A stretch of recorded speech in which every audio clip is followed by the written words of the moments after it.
Congressman Stearns, throughout several interviews on the Communicators, we've heard about the spectrum, and Chairman Janikowski has told us that there's a coming shortage of spectrum, and we talked with Marty Cooper, the founder of the cell phone, who said that there's not a shortage of spectrum, but it needs to be used more efficiently. Where do you stand on the issue of spectrum and how to develop more or find more space?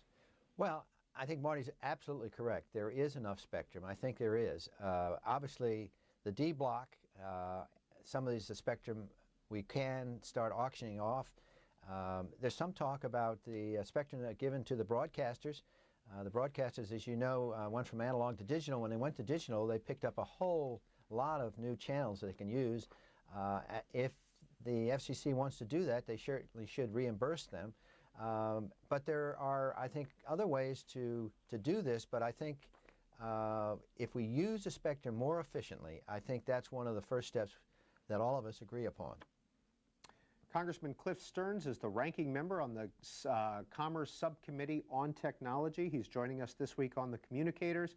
We spoke with Rick Boucher, the chairman, just a few minutes ago. By the way, if you'd like to read the National Broadband Plan, it's 350-plus pages. You can go to cspan.org/communicators. The site from the FCC has been hyperlinked at that space. What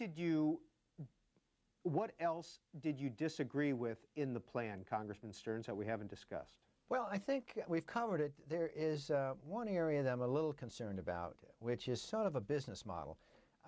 If you go out and you lay down the fiber optics and you make the investment and you own it, there's some talk about unbundling. And what this would mean is that companies that own the fiber optics, invest in the fiber optics, and sell the fiber optics to their customers, they might have to be separated into three separate companies. This unbundling would create, I think, a lot of angst in the market, and I think we got to be careful. If these people are willing to go out and raise the capital and do it, I think the FCC's got to be careful with this idea of unbundling, which would mean that a corporation, after they spent all the money, made the investment, and were selling and were successful, suddenly they had to rip up their corporation into three segments because of the government. So that's one area that I'm a little concerned about. And as I've mentioned some of the others, I think these are things that we have to be cautious about more than anything. I think the goals of this broadband plan are excellent, and it's very interesting reading. I hope a lot of the citizens of this country will take time, because the productivity in America is going to come from this type of deployment. Broadband, fourth generation wireless, high definition television, these three together are going to increase productivity in America, and we have all the proprietary information here in this country, so that we'll be on the vanguard of this development. And so it's nothing but good news for this country. We just got to make sure that the government doesn't get in the way and stop its deployment. What would be the purpose of that unbundling that you spoke of?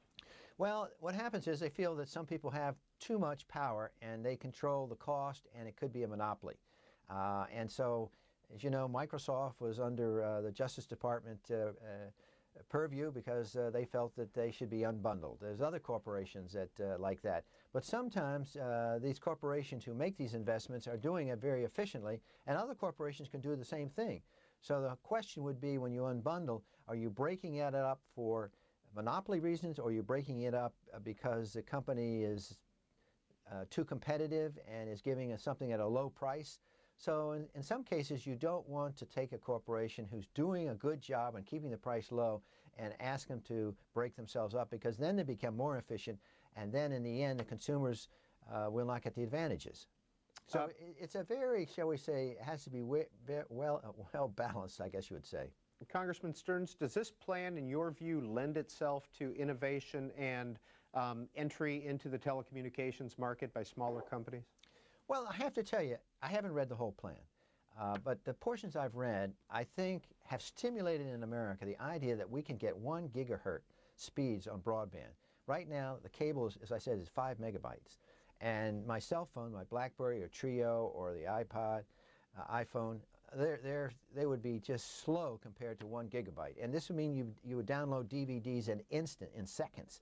When you add on to that holograms and you add on to that all the apps that are coming out, it's going to be a revolution at those speeds at 1 gigabyte. So I think the plan is good because it's saying, America, focus on broadband, make it omnipresent, and make sure that all the government, the institution, the schools, and the colleges all have it. And that'll be a long leap to make America preeminent in technology. Congressman Cliff Stearns, ranking member on the Commerce Subcommittee on Technology. Thank you for being on the Communicators. Peter, thanks for having me.